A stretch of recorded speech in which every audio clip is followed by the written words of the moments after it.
अस्सलामुअलैकुम। Sports world में खुशामदीद। मैं हूं आपके साथ हिफ्ज़ा इम्तियाज़। और नाजरीन, चैंपियंस ट्रॉफी में सिर्फ एक दिन बाकी रह गया है। टीम्स जो हैं वो अपने वेन्यूज़ पर पहुंच चुकी हैं, पोजीशन संभाली जा रही हैं, प्रैक्टिस की जा रही है और इफ्तिताही मैच जो है वो कराची में होगा पाकिस्तान और न्यूजीलैंड का। और दीगर बहुत अहम मौज़ूआत हैं, उनको डिस्कस करेंगे।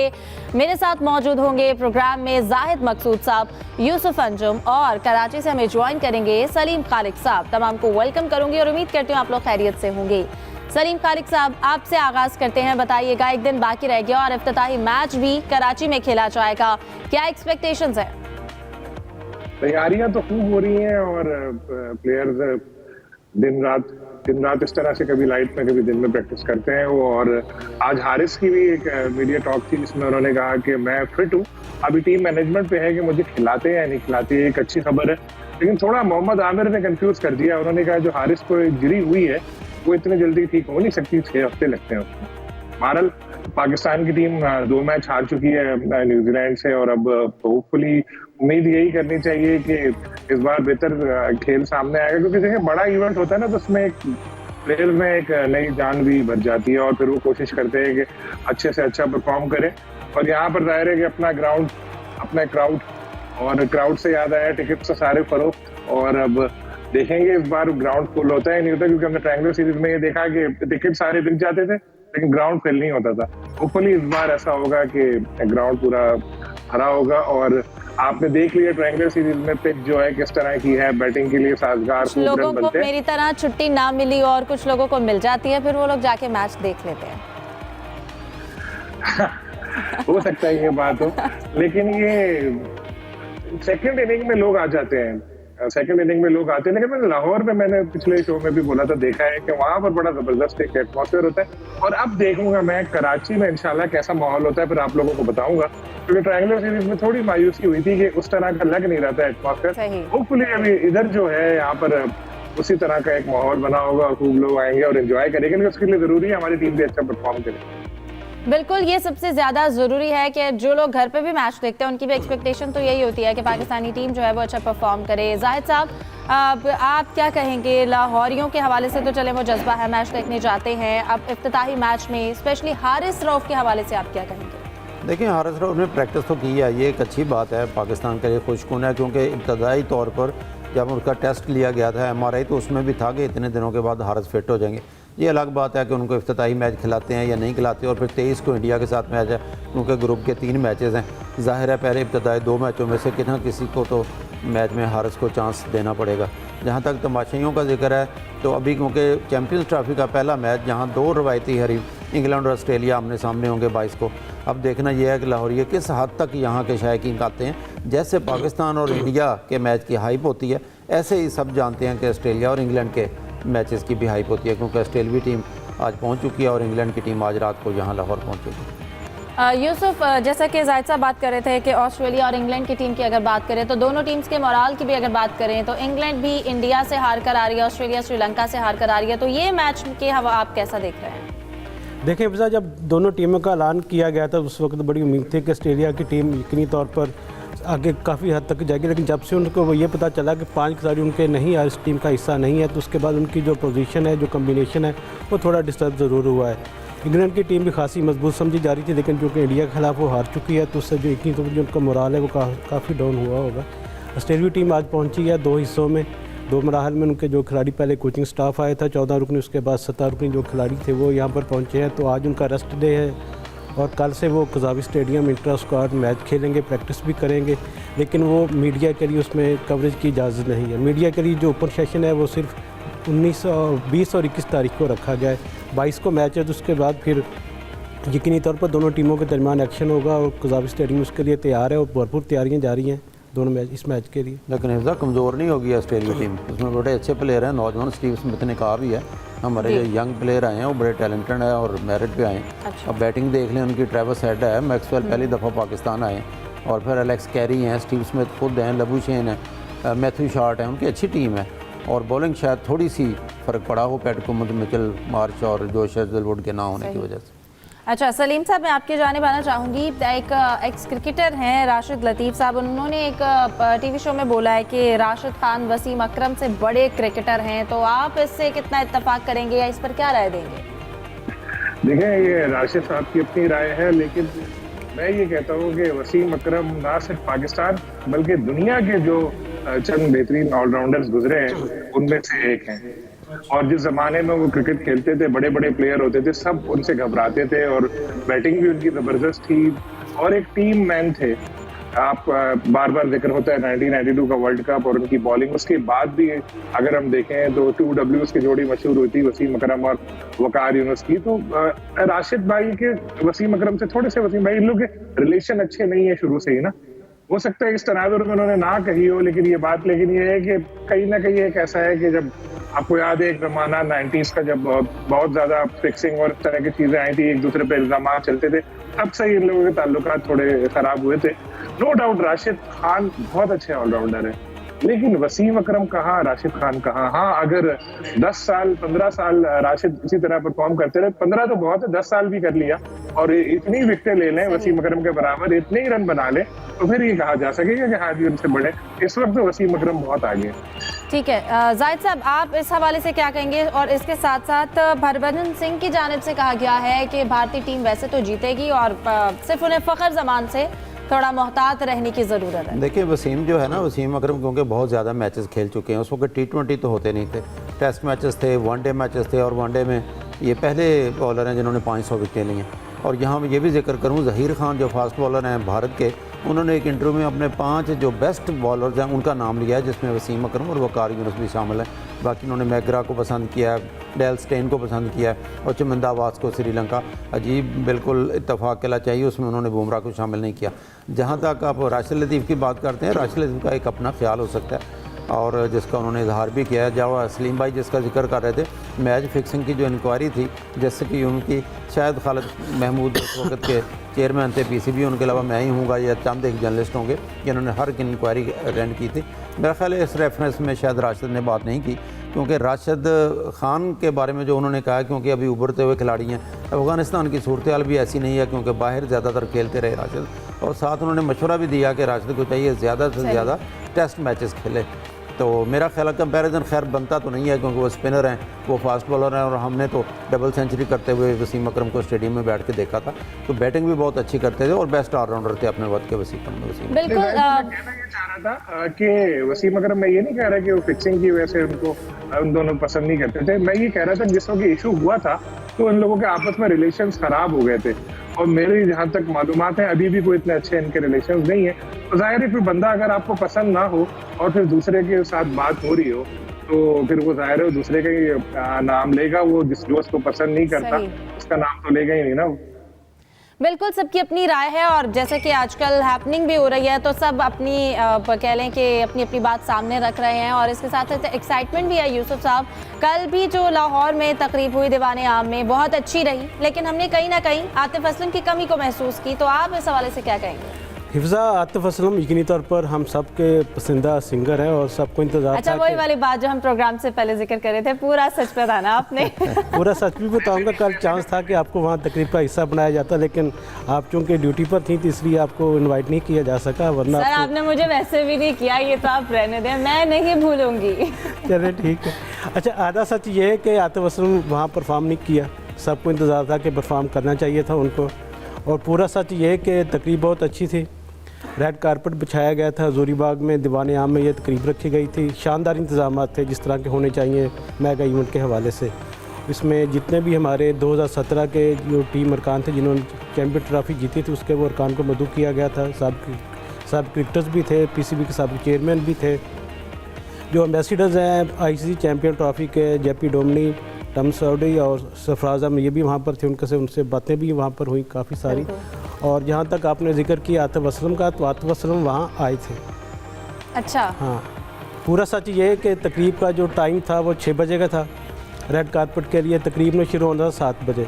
आतिफ असलम आए, अपनी गाड़ी में बैठे रहे, 20 मिनट तक उन्होंने इंतज़ार किया। तकरीब किसी वजह से शुरू नहीं हो सकी, जिसके बाद उनकी मुख्तलिफ और कमिटमेंट थी। उसके बाद वो चले गए गाड़ी में बैठ के, वहाँ से चलो, उन्होंने बताया कि जी मैं जा रहा हूँ। तो जो उनको टाइम दिया कि उस वक्त तक उन्होंने पूरा इंतज़ार किया, उसके बाद यकीनी तौर पर उनकी मसरूफियत और भी थी, इसके बाद वो चले गए। लेकिन वहाँ पर परफॉर्मेंस वगैरह काफ़ी हुई थी और आखिर में जो फायर वर्क्स हुआ वो हिफ्ज़ा आपने बहुत मिस किया। काश आप वहाँ होती तो आप उस तकरीब को बहुत ज़्यादा एंजॉय करती और वो यादगार एक लम्हात थे। हसन अली ने ठुमका भी लगाया वहाँ पे गानों पे। हाँ, हसन अली के डांस के चर्चे में जाते रहे क्योंकि उसके बड़े चर्चे हैं। हसन आपको पता जब खेलते थे तब भी ग्राउंड में मतलब तवज्जो का मरकज़ हसन ही होते थे। कभी कभी वो जो मैट बिछा होता है बारिश के दौरान उस पर स्लिपियाँ मार रहे होते हैं, कभी कभी किसी फुटपाथ पे जाते हुए डांस शुरू कर देते थे। तो रौनकी आदमी और हिफ्ज़ा खाने का भी बहुत अच्छा इंतज़ाम था, तकरीबन दुनिया की तमाम डिशेज़ वहाँ पर थी, इंतज़ाम बहुत अच्छा था। लेकिन हम मैं इसलिए बता रहा हूँ कि वहाँ खाना लोगों को उस तरह मिला नहीं जिस तरह तवक्को की जा रही थी, क्योंकि जितने लोग थे पुलिस वाले वो भी हमारे साथ वहाँ पे आ गए। तो फिर जब आवाज़ लगी कि रोटी खुल गई है तो फिर सब खुल गया था वहाँ पे। फिर हम देखते रह गए और रोटी खुल गई तो फिर नस्तो। सलीम साहब आप कुछ कह रहे थे? मैं कहता हूँ यूसुफ साहब को तो खाना मिला ना? मुझे मिला था लेकिन पूरा नहीं मिला था, आधा मिला था। अच्छा, ये आतिफ असलम को क्या पेमेंट भी आधी मिली थी कि वो चले गए? अगर पेमेंट पूरी मिली थी फिर तो ऐसी इससे बड़ी क्या कमिटमेंट उनकी हो सकती थी कि पाकिस्तान का इतना बड़ा फंक्शन हो रहा है जिसमें उनको मौका मिला। इससे अच्छा तो अपने अली जफर को बुला लेते जो हमेशा क्रिकेट के लिए आ जाते हैं, या जो हर PSL में गाना गा रही होती है खातून आयमा बेग, उनको बुला लेते। आए थे देखिए पहले आतिफ असलम साहब आए थे, उन्होंने इंतजार किया, फिर 20-25 मिनट बाद वो चले गए थे। की पाबंदी का सामना करते हुए उनके बारे में यह था कि उनकी दिग्गर मसरूफियात है, वहाँ पर उनको जाना था इसलिए वो निकल गए थे। PCB ने कहा जी वो परफॉर्मेंस फिर कभी करवा लेंगे। खैर हमारा ये टॉपिक जो है वो थोड़ा सा लंबा हो गया है, लेकिन आप जो भी कह लें यूसुफ साहब, अगर आप मुझे जो चीज़ें बताएंगे तो मुझे जेलसी इस पे होगी कि आप हमें नहीं लेकर गए, तो ये गुस्सा आप पर उतरेगा। डिस्कशन को कंटिन्यू करेंगे एक ब्रेक के बाद, हमारे साथ रहिए।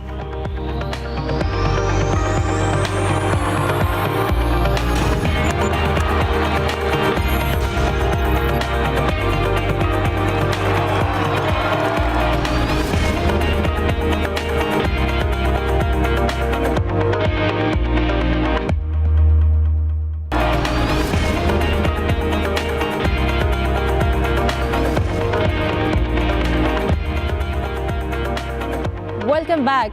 सलीम साहब आपकी जानिबाना चाहूंगी, कहिएगा आपके भारतीय सहाफियों को पाकिस्तान के वीजे जारी हुए हैं, इस हवाले से क्या अपडेट है? मैंने भी जी पढ़ा कि 7 सहाफियों ने अप्लाई किया था और 7 को वीजे मिल गए। बड़ी बात है क्योंकि जब पाकिस्तान के सहाफियों ने अप्लाई किया था इंडियन वीजे के लिए तो किसी को मिल ही नहीं रहे थे वीजे, और बल्कि बाद में कुछ 7-8 लोगों को वीजे दिए थे, मैं भी उनमें शामिल था। तो वो भी बहुत ही ज्यादा इस तरह जाहिर कर रहे थे जैसे पता नहीं क्या उन्होंने तीर मार लिया, बड़ा एहसान कर लिया। लेकिन पाकिस्तान ने ऐसा कुछ नहीं किया, जिसने अप्लाई किया सबको उन्होंने वीजे दे दी। बिल्कुल, हमने तो हमेशा से उनको वेलकम किया है। यूसुफ साहब आप इस हवाले से क्या ऐड करेंगे? हिफ्ज़ा पाकिस्तान क्रिकेट बोर्ड और पाकिस्तान की हुकूमत हमेशा वेलकम उन्हें करती है, जितने भी वहाँ से लोग आते हैं। अभी अब देखें कि हज़ारों की तादाद में सिख यात्री भी पाकिस्तान आते हैं विजिट करने, उनको वीज़े दिए जाते हैं। लेकिन इंडिया की जानिब से हमेशा इसके बरक्स किया जाता है। मुझे याद है कि सलीम साहब को भी याद होगा कि 2023 में जब वर्ल्ड कप हुआ तो 45 पाकिस्तानियों ने वहाँ एक्रीडिटेशन हुई थी मीडिया की, और उसमें से सिर्फ उन्होंने 8 जो इंडियन पाकिस्तानी जर्नलिस्ट उनको वीज़े जारी किए थे। और इससे आप अंदाज़ा लगा लें कि उनका पाकिस्तानी मीडिया के साथ और पाकिस्तान के ओवरऑल मजमूई अवाम के साथ कैसा रवैया होता है। इसके बावजूद पाकिस्तान ने दिल बड़ा किया, जितने भी वहाँ से जर्नलिस्ट ने वीज़े अप्लाई किए सबको वीज़े जारी हो गए और सब वो हम तो इससे पहले भी उनके कैप्टन को सबको बुलाना चाह रहे थे। खैर वो अब एक लंबी डिबेट है, हमने पहले भी की। लेकिन और हिफ्ज़ा इसमें यह है कि ICC के जो मीडिया डायरेक्टर है राज, वो इंडियन है, और हैरानकुन बात है कि वो इतना बड़ा इवेंट पाकिस्तान में हो रहा है और सारे मैच भी सबसे ज़्यादा यहाँ पर है, लेकिन वो भी नहीं आ रहे। इससे आप अंदाज़ा लगा लें कि इंडिया और पाकिस्तान के हवाले से कितना वो सोच रखते हैं, चाहे वो किस स्टेज पर पहुंच जाए, लेकिन इनसे वो इंडिया के हवाले से और पाकिस्तान के हवाले से हमने हमेशा वेलकम ही किया है। अच्छा जाहिद साहब, अगर क्रिकेट के साथ साथ जी ICC की दूसरी खातून जो है मीडिया की वो आई ना यूसुफ साहब, कराची आपके पास भी आएंगी। वो राज उधर का देख रहे हैं मामला अभी ना। और बाकी ये बात मैं थोड़ा सा ऐड कर दूं इसमें कि जो जिस वक्त ये वर्ल्ड कप के लिए गए थे 23 में, तो मैं जब वाघा बॉर्डर से गया, बिलीव नहीं मैं अकेला था। मेरे लिए गेट खुला लाहौर का, मेरे लिए इंडिया का गेट खुला, और मैं देख रहा था कि यार इतना रश होता था, सुनते थे, और इतना बड़ा इवेंट है, अगर वो पाकिस्तानियों को वीजे देते तो हजारों लोग जाते और अच्छा माहौल बनता। बिल्कुल हम भी जाते और हम उन्हें भी वेलकम कर रहे थे। अच्छा जाहिद साहब, अगर हम क्रिकेट के साथ साथ थोड़ा हॉकी की अगर बात कर ली जाए तो हॉकी में डच और जर्मन क्लब जो हैं उनके जो मैचेस हुए हैं, इसके साथ साथ स्पेशल बच्चे जो हैं उनमें भी हॉकीज तकसीम की गई हैं, तो ये एक बड़ा अच्छा जेस्चर है। आप क्या देखें इफ्ता, क्योंकि डच और जर्मन हॉकी क्लब यहाँ पे आए, यूसुफ अंजम साहब ने तो कवर भी किया, बहुत इन्वॉल्व रहे वहाँ पे, उन्होंने यहाँ पे मैचेस खेले, पंजाब पुलिस ने उनकी आओ वक्त भी बड़ी की, सिक्योरिटी बहुत अच्छी थी, ख़ास तौर पर स्पेशल बच्चों के साथ उनकी एक नशस्त रखी गई जिसमें उन्होंने हॉकी भी खेली, हॉकी स्टिक्स तकसीम भी किया उन्होंने। इसके बाद फिर इस्लामाबाद चले गए और यहाँ पर ख़ास तौर पर जिक्र करना चाहूँगा कि पीसीबी ने ख़ास तौर पर जो है मोहसिन नकवी साहब ने उनके लिए डिनर का भी एहतमाम किया। तो अभी यूसुफ साहब बताएंगे थोड़ी डिटेल, मुझे पहले बता रहे थे कि इसके बाद बाकी टीमों के लिए भी दरवाजे खोल रहे हैं और इंटरनेशनल टीमों का आने का भी सिलसिला शुरू हो जाएगा। देखें हिफ्जा, जब मोहसिन नकवी साहब से इस हवाले से बात हुई तो उनका ये कहना था कि मेरे लिए क्रिकेट और हॉकी दोनों बराबर है, जो भी पाकिस्तान का खेल है मैं उसकी दिल एहतराम से इज्जत करता हूँ, उसकी स्पोर्ट के लिए अपना भरपूर किरदार अदा करूँगा। उन्होंने डिनर भी दिया पाकिस्तान की टीम के एजाज़ में, अंदरून लाहौर की सैर भी करवाई उन्होंने दोनों टीमों को, और अब इससे यकीनी तौर पर पाकिस्तान का एक मुस्बत टीम में जाएगा कि सारे लोग इकट्ठे हैं, कोई अलग अलग नहीं है। तो अब अगले मरले में 4 मार्च से जो जर्मनी की नेशनल टीम है, जूनियर टीम जिसने वर्ल्ड कप खेलना है इस साल, वो पाकिस्तान के दौरे पर आ रही है, पाकिस्तान के साथ यहाँ पे सीरीज़ भी खेलेगी। यकीनी तौर पर क्रिकेट के साथ साथ जब मैदान आबाद हैं तो इंटरनेशनल हॉकी के मैदान भी पाकिस्तान का आबाद होना शुरू हो गया। बिल्कुल, और इंटरनेशनल हॉकी टीम्स की आमद का सिलसिला जो है वो रुकना नहीं चाहिए और दीगर खेल भी जो हैं वो पाकिस्तान में आने चाहिए। यहाँ के जो लोग हैं वो देखना चाहते हैं, एंजॉय करना चाहते हैं। सलीम साहब, अगर मैं वापस क्रिकेट की जानिब आऊँ और हम बात करें इंडिया की, अफगानिस्तान, बांग्लादेश की टीमें जो हैं वो इस वक्त अरब अमारात पहुँच गई हैं और इसके साथ साथ ऋषभ पंत जो कि एक बड़े अच्छे विकेट कीपर हैं, उनकी हैमस्ट्रिंग की जो उनको तकलीफ हुई, उस हवाले से क्या आप देखते हैं? पंत का पहले बता दूं कि कोई इतनी ज्यादा सीरियस इंजरी लग नहीं रही कि वो इवेंट से बाहर आ जाए, कुछ छोटी मोटी शायद वो इंजरी एक ही खबर उस हवाले से आई थी। बाकी इंडियन क्रिकेट टीम का मैं बताऊं कि वहाँ उनका बिल्कुल जब वो उतरे जहाज से तो बिल्कुल ही मुख्तलिफ इंडियन क्रिकेटर से उनके बोर्ड ने ना उनको सॉफ्टवेयर अपडेट कर दिया इंडियन टीम का, उनके क्रिकेट बोर्ड ने। सारे प्लेयर जो पहले आते थे कि एक साथ में ये मेकअप या हेयर ड्रेसर साथ है, एक कुक साथ है, मुख्तलिफ अपना स्टाफ लेकर चलते थे, कोई कहता था मैं बस में नहीं जाऊंगा अपनी गाड़ी में जाऊंगा, सबको सीधा कर दिया उन्होंने। वो सब एयरपोर्ट से बाहर निकले, इंडिविजुअल प्लेयर्स अपना सामान लेके, बड़ी बस एक खड़ी थी उसमें सवार हुए और फिर गए। तो ये तो एक अच्छी चीज है, वरना आपने देखा होगा इंडियन टीम के प्लेयर्स के जो नखरे थे कितने होते थे। बाकी जो वहाँ पिचेस बनी है दुबई में, तो ना 2 नई पिचेस बनाई गई हैं वहाँ पर जहाँ पर इंडियन टीम अपने मैचेस खेलेगी, और बाकी IL T20 में यूज हुआ था, ये उस तरह की थी दूसरी पिचेस है। इंडिया को बहुत बड़ा एडवांटेज ये है कि वो एक ही जगह पे उसको मैचेस खेलने कंडीशन से सब आगे पहले जाके वहाँ आग हो जाएंगे, पिच का भी उनका आइडिया हो जाएगा, और ये एक इंडिया को बड़ा एडवांटेज जो है दिया गया है यहाँ पर। और लेकिन अब देखते हैं कि मैदान में उनकी परफॉर्मेंस कैसी रहती है। बिल्कुल यही देखना होगा कि मैदान में दोनों की परफॉर्मेंस जो है वो कैसी होगी। जाहिद साहब, बांग्लादेश और इंडिया की टीम के हवाले से आप क्या बताएंगे? देखें, जो सलीम भाई बता रहे थे, इंडियन मीडिया के मुताबिक एक वाहिद प्लेयर के राहुल थे जो अलग गाड़ी पे गए हैं और इस पर तनकीद भी की जा रही है, और बाज़ इंडियन ज़राए ये बताते हैं कि अगर कारा और जो उनके चीफ सेलेक्टर हैं उनकी और गौतम गंभीर की, इससे पहले टीम सिलेक्शन पे भी उनकी आपस में इख्तलाफात थे, और फिर इस पर भी हैरत ज़दा हो गया कि पूरी टीम जो है एक बस में जा रही है, जबकि एक प्लेयर जो है के राहुल उस पर आ रहे हैं, क्योंकि अगर ऋषभ पंत की हैमस्ट्रिंग इंजरी जो है, जो बता रहे हैं कि इतनी ज़्यादा नहीं है, तो अगर उनको कोई तकलीफ भी होती है तो के राहुल उनके पास मुतबादिल विकेट कीपर मौजूद है। और इस वक्त जैसा आपने शुरू में भी जिक्र किया था कि हरभजन सिंह ने अपने जो है यूट्यूब चैनल में ये कहा है कि पाकिस्तान के एक ही प्लेयर से इंडियन टीम को मोहतात रहना चाहिए, और वो है फ़खर जमा, क्योंकि ज़ाहिर है ये वही फ़खर जमा है जो उन्होंने पहले 2017 के चैम्पियन ट्रॉफी के फाइनल में सेंचुरी स्कोर की थी, और इसके बाद भी आजकल भी फ़खर जमा भरपूर फॉर्म में है, तो इसलिए इंडियन टीम को मोहतात रहने का मशवरा दिया हरभजन सिंह ने। से भी मोहतात रहना चाहिए उससे हमें मोहतात रहना चाहिए। ठीक है, फखर के साथ साथ बाकी खिलाड़ियों को भी इस तरह से ही परफॉर्म करना चाहिए, शायकीन देखना चाहते हैं, और दूसरी टीम्स को भी पता होना चाहिए कि हाँ ये प्लेयर्स हैं, टफ कंपटीशन होगा। आज के प्रोग्राम से दीजिए इजाज़त, तमाम मेहमानों को शुक्रिया, अल्लाह हाफ़िज़।